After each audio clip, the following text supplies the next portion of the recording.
Hey guys, it's time for another unboxing. I have here a KRUPS Precise Coffee Burr Grinder.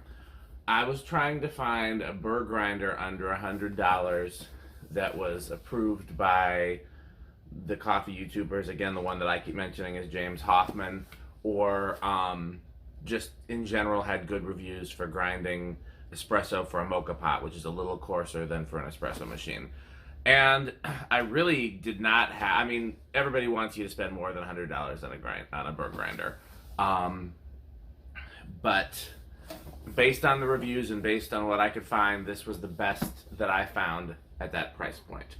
And this is a scratch and dent Amazon, so we're gonna open it up. Like I said, this could be used. You just never know with a scratch and dent. I've had pretty good luck with it. I've only had to send a couple things back. Okay, the warranty card's still on the top, so that's a good sign that it hasn't actually been out of the box.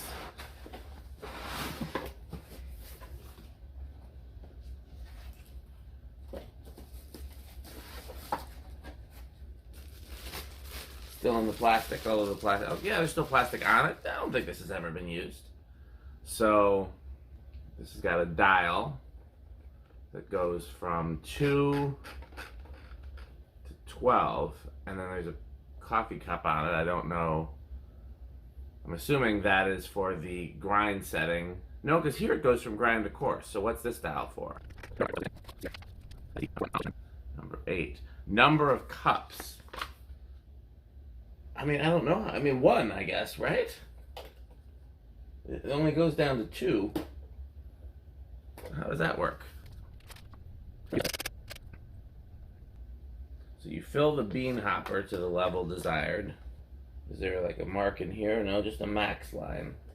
I don't understand, because I mean, however much I put in here is how much should come out of there. Why do I have to change the setting? I mean, I'm not going to be grinding a lot at once, so we're probably just going to put 2 on there. The more cups you select, the longer the appliance will run. Where is this? Oh, here we go. See practical hints. It is best to stir the coffee beans in a cool, dry place. Grind the coffee just prior to brewing it. Adjust the level of fineness for your ground coffee. Use the fineness selector. We're just going to have to experiment with it. So maybe I'll try some. I might have some coffee beans that I'm less invested in to try. Let's go over to the kitchen. Let's see what we can figure out. Okay, let's give this a try. So, first of all, I think what they mean about the cup size, and we'll find out in a minute, is you're supposed to fill this with beans, and then how much of the beans get ground is what that determines. Now, I don't necessarily like that idea. I want to only put in the beans that I'm going to use, but they're easy enough to take out. So let's try it. Uh-oh, almost spilled one.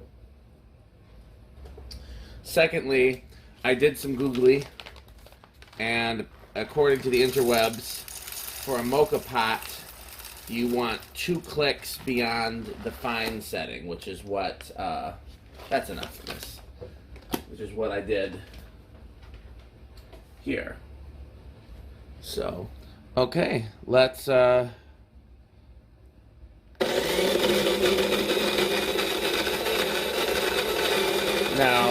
I have heard some complaints about grinders being noisy. I don't get it, because why would you expect it to be quiet? Okay, yeah, that seems to be what happened. It ground 2 cups, and the rest is still in there. So let's just take a look. How do you open this? Ooh, a little bit flew everywhere. Otherwise, looks pretty good, right? Let's see if I can turn on. So let's just see how that is in comparison to how much I would want for a Moka pot. Let's see if that's enough or if I'm going to need more.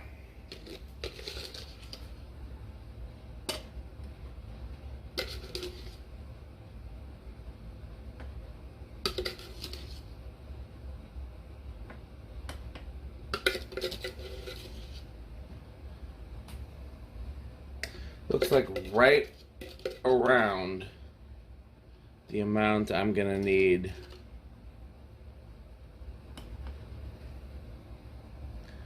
I would probably err on the side of a little extra because it's hard to get it all out of there. But yeah, that seems to be right about the right amount. Okay, well, as someone who knows nothing about coffee grinders, this certainly works fine for me. I did also order a recommended hand grinder, and I will try that and we can compare the two. So, thanks for watching.